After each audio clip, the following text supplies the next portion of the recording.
How do I make my art look less flat?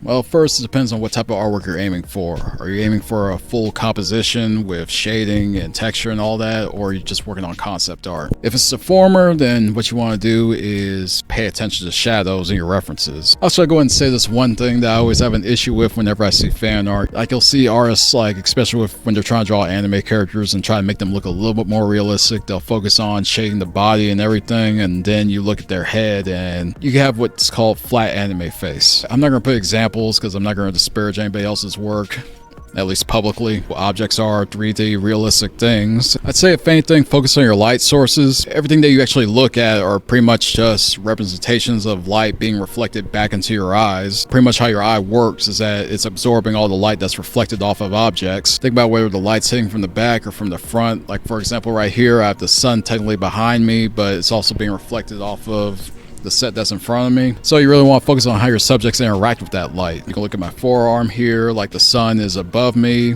so it's going to have that shadow that's casting on the lower half, but also some light that's reflecting from objects that are around underneath. Once you figure out how to have that light realistically reflect and you have those shadows that are in the right places, that's where you figure out how to make things look from flat to 3D. Also, while you're trying to figure that out, also think about what type of style works best for you. If you're going to use some hatching or cross hatching, whether it's analog or digital, if you're going to be using some airbrushing methods to really get that soft looking shading going in, just experiment with different methods to figure out how to get things looking a lot less flat, at least in your perspective. All right, so